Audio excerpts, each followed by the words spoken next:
Uh, Hello students, myself Arun Kumar Sharma. I hope you will be fine.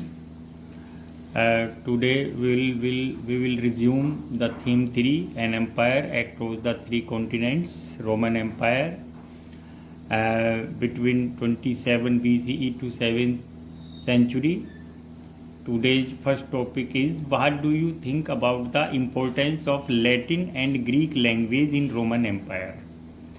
Roman empire में Greek और Latin भाषाओं के बारे में आप इम्पोर्टेंस के बारे में आप क्या जानते हैं? Greek east and Latin west are the terms that are used to distinguish the two parts of Greek और रोमन वर्ल्ड। यानी ग्रीक और रोमन वर्ल्ड को दो भागों में विभाजित किया गया था कि ईस्ट में ग्रीक लैंग्वेज स्पोकन होती थी और वेस्ट में Latin language. Specially the eastern region where the Greek spoken and west part in Latin language is was dominant. और वैसे ईस्ट में ग्रीक लैंग्वेज डोमिनेंट थी और वेस्ट में लैटिन लैंग्वेज थी। The language of the ancient Romans which served as the language of power. यानी ये language क्या थी? पावर की, यानी सत्ता शक्ति की language. Latin was omnipresent in the Roman empire. Roman empire में हर जगह लैटिन ओमनी प्रेजेंट माने सर्वव्याप्त, सब जगह बोली जाती थी as the language of law courts, क्योंकि ये न्यायालयों कोर्ट की भी भाषा थी। इन द वेस्ट पश्चिम में, एंड ऑफ मिलिट्री एवरीवेयर, और मिलिट्री यानी सैनिकों की, सेना की भी लैंग्वेज थी। Greek had become a shared language around the eastern Mediterranean. Greek क्या बन गई? एक shared language around the eastern and Mediterranean and into Asia minor. Asia minor तक में वो शेयर की जाने लगी, धीरे धीरे स्पोकन हुई as a result of the victory of Alexander great. और इसका कारण था कि अलेक्जेंडर ग्रेट की विक्ट्री, उसकी विजय।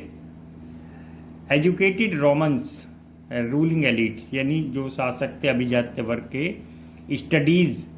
स्टडी करते थे and often achieved A high degree of fluency in the Greek. और ग्रीक में उनकी जो फ्लुएंसी थी, बोलने की निपुणता थी, वो बहुत ही उच्च स्तर की थी, हाई लेवल की थी। Which was useful for diplomatic communications.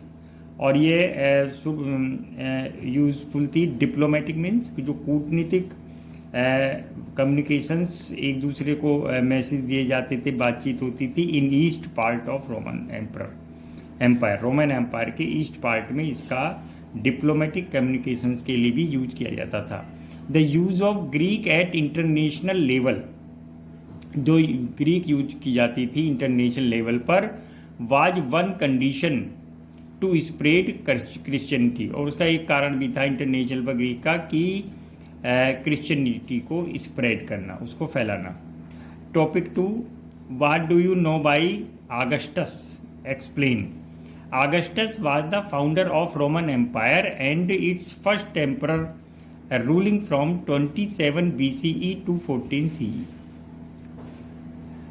In 44 BCE he was adopted. उसने अडॉप्ट किया posthumously by his, यानी उसको अडॉप्ट किया था posthumously, माने posthumously में होता है मरने के बाद, after the death, by his maternal great uncle Gaius Julius Caesar. Julius Caesar ने उनको अडॉप्ट किया था फॉलोइंग सीजर्स असैसिनेशन, क्योंकि सीजर का असैसिनेशन, उनको मार दिया गया था। असैसिनेशन मीन्स होता है प्री प्लान्ड मर्डर। तो उसके बाद उनको, उसके मैटरनल अंकल ने उसको, जो जूलियस सीजर था उसकी तरफ से उसको अडॉप्ट किया गया था, यानी ऑगस्टस सीजर को। Together with Mark Antony and Marcus Lepidus के साथ ही फॉर्म्ड, उसने बनाई थी second triumvirate to defeat the assassins of Caesar, Caesar को मारने के लिए उन्होंने एक सेना का निर्माण किया था जिसका नाम था ट्रुमविरेट।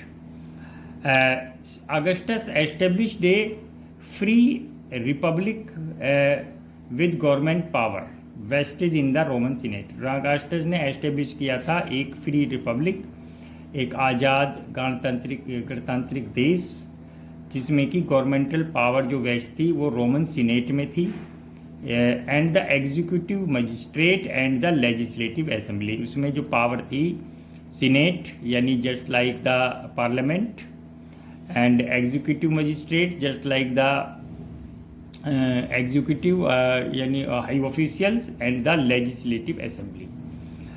इन reality however he retained his autocratic power, लेकिन वास्तव में उसके पास ऑटोक्रेटिक यानी निरंकुश शक्तियाँ थी over the republic as a military commander, क्योंकि वह मिलिट्री कमांडर था तो अल्टीमेट पावर आगस्टस के पास ही थी। By law Augustus held a collection of powers granted to him for life by senate including supreme military commander. एक supreme military commander के रूप में उसने सीनेट से अपने लिए लाइफ लॉन्ग पावर्स को ग्रांट कर लिया था और उसे सीनेट ने पावर दे दी थी।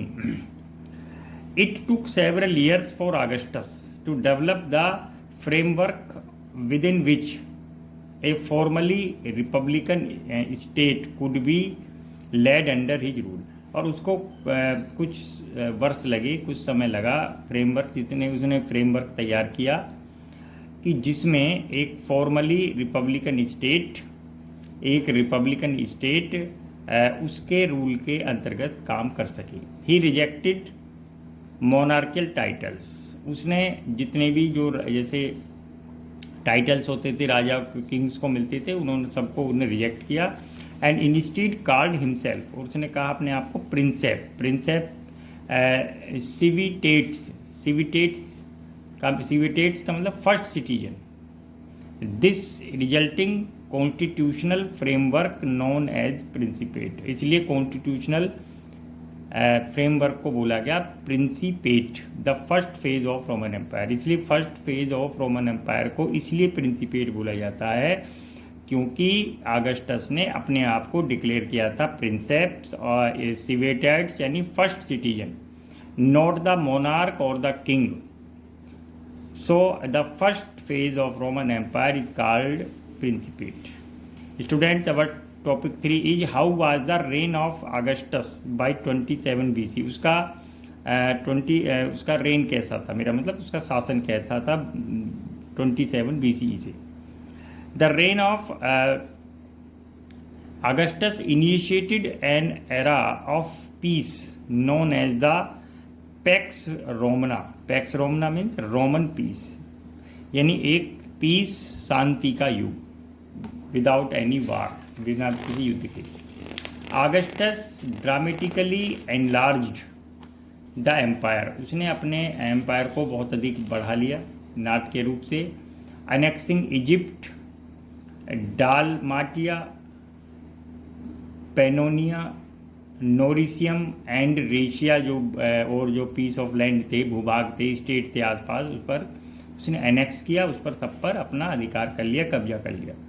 Beyond the frontiers he secured the empire with the buffer region of client states, और उसने कुछ ऐसे भी स्टेट किए कि जो बफर रीजन थे यानी कि जिस पर नो मैंस लैंड बोला गया, जिस पर किसी का कोई अधिकार नहीं था। एंड मेड पीस, और उसने पीस शांति की बनाई with Parthian empire through diplomacy, और अपने पास के जो पार्थियन एम्पायर थे जो उसके नेबरिंग स्टेट थे उनसे भी उसने संधि की, एग्रीमेंट किया, और इस प्रकार डिप्लोमेसी करके उसने पीस एस्टेब्लिश की।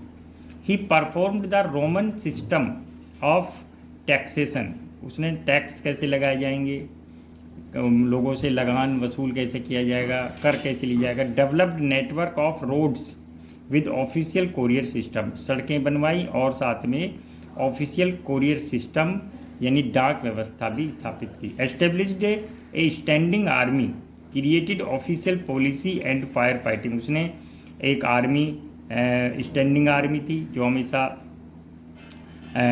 हमेशा तैयार रहती थी एम्पायर की को प्रोटेक्ट करने के लिए, और ऑफिशियल पुलिस भी बनाई and fire fighting services of Rome, और रोम के लिए फायर फाइटिंग मीन्स कहीं आग लग जाए तो उसको बुझाने के लिए उसने एक व्यवस्था की, and rebuilt much of city during the reign, और अधिकांश जो शहर थे रोम शहर को दोबारा से उसने अगेन रिबिल्ट कराया। Augustus died in 14 AD at the age of 75 की एज में उसकी डेथ हो गई फ्रॉम नेचुरल कॉज, प्राकृतिक कारणों से। He was succeeded as emperor by adopted son Tiberius, और उसके जो है उसके बाद उसका जो एडॉप्टेड सन था जिसे उसने गोद लिया था टिब्रिस, वो एम्परर बना। Students, our next topic is what was the policy of education in the Roman empire. Roman empire में एजुकेशन की क्या पॉलिसी थी? Education in Roman empire contributed to the social mobility, सामाजिक गतिशीलता के लिए उन्होंने कंट्रीब्यूशन किया, मीन्स उसमें योगदान दिया, पार्टिसिपेट किया। Education was available for those who could पे फॉर इट, उनके लिए थी जो उसके लिए पे कर सकें, पैसा दे सकें। Since there was no state supported system of schools, और स्कूल्स के लिए कोई भी सपोर्टेड सिस्टम नहीं था। मेरा मतलब स्टेट सपोर्टेड स्कूल नहीं थे, सरकारी स्कूल नहीं थे, जो पब्लिक फंडिंग नहीं थी, सरकार यानी गवर्नमेंट कोई भी मनी रिलीज नहीं करती थी या ग्रांट करती थी स्कूल्स के लिए। A higher rate of literacy indicated among military personnel than among the general population, और जो लिटरेसी लेवल था वो मिलिट्री पर्सनल यानी जो सैनिक कर्मचारी थे, ऑफिसर थे, उनमें ज़्यादा था और जनरल पॉपुलेशन में कम था। Educated women were not unusual, और उस समय ऐसा नहीं था, वोमेन भी एजुकेटेड होती थी। And there was an expectation that upper class girls would at least attempt primary school, और इस समय ये उम्मीद की जाती थी कि जो अपर क्लास जो गर्ल्स हैं, लड़कियां हैं, वो कम से कम प्राइमरी स्कूल की एजुकेशन जरूर लेंगी। Modest number of slaves were educated and they play a key role in promoting education and culture of literacy, और बहुत कम संख्या में स्लेव भी एजुकेटेड होते थे और उन्होंने भी एजुकेशन और कल्चर को प्रमोट करने के में और लिटरेसी को प्रमोट करने में अपना की रोल एक महत्वपूर्ण भूमिका निभाई। टीचर्स, स्क्राइब्स माने राइटर, लेखक, and secretaries means clerk were likely to be slave, शायद वो भी स्लेव्स या गुलाम ही होते थे। The education of slaves was not discouraged and slave children might attended classes within the children of their masters, और एजुकेशन और जो स्लेव थी वो डिस्करेज नहीं की जाती थी, यानी जो गुलाम थे, स्लेव थे, उनके बच्चे भी अपने मास्टर मालिकों के बच्चों के साथ, अपने ओनर के बच्चों के साथ मिलकर साथ में ही वो एजुकेशन लेते थे, पढ़ते थे। Book stores were already well established in Rome में बुक स्टोर भी एस्टेब्लिश किए गए। By the beginning of the imperial period की शुरुआत में लाइब्रेरी, पुस्तकालय भी स्थापित किए गए। Students, our next topic is topic 5, how had the structure of village and cities been prepared in the Roman empire. Roman empire में विलेज और सिटीज का स्ट्रक्चर क्या था? Village were in the territory in city, और यानी जो city के आसपास की टेरिटरी में ही विलेज होते थे। Village could be upgraded to the status of cities, और धीरे धीरे कुछ विलेज भी अपग्रेड होकर, डेवलप्ड होकर वो सिटी बन जाते थे। The city lives more beneficial than village, लेकिन जो सिटी लाइफ थी वो विलेज से बहुत अधिक बेनिफिशियल थी, बहुत अधिक प्रॉफिटेबल थी for better facilities during food storage, क्योंकि वहाँ फूड स्टोरेज किया जाता था, and even famines than the countryside, यानी कंट्री साइड में की अपेक्षा सिटीज़ में फूड स्टोरेज की जो फैसिलिटी थी वो बहुत बेटर थी, और फेमाइंस मीन्स अकाल, जब लैक ऑफ फूड ग्रेन्स, उस समय वो सिटीज़ को ये सपोर्ट करते थे, food storage. Students, our next topic is topic 6. How had Emperor Gallienus ruled? Gallienus ने कब रूल किया, कैसे रूल किया? The Emperor Gallienus 253-268 CE consolidated their rise to power by excluding senators from military command and recognized army. उसने पूरी तरह से senators को एक्सक्लूड कर दिया, हटा दिया पावर में से, और उसने अपनी आर्मी को रीऑर्गेनाइज्ड किया। Students, topic 7, who was Olympiodorus? Olympiodorus कौन था? Olympiodorus was a writer, an historian and an ambassador. एक लेखक, इतिहासकार और एक एम्बेसडर माने राजदूत, in the early 5th century में था। Topic 8, which language had been used for the translation of Bible? Bible के ट्रांसलेशन के लिए कौन सी भाषा यूज की गई? Coptic language, in the middle of 3rd century, 3rd century के मिडिल में कॉप्टिक लैंग्वेज को यूज किया गया। Question, students, following are some questions. Write the answer in your notebook. Long question first. What do you think about the importance of Latin and Greek language in Roman Empire? Question 2. What do you know by Augustus? Explain. Question 3. How was the reign of Augustus by 27 BCE? What was the policy of education in the Roman Empire? Now short questions.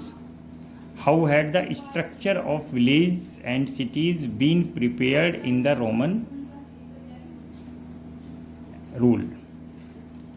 Roman Empire? How had Emperor Gallienus ruled? Gallienus ने कैसे rule किया? Who was Olympiodorus? Olympiodorus कौन था? Which language had been used for translation of Bible? Bible के translation के लिए कौन सी भाषा यूज़ की गई? Thank you very much.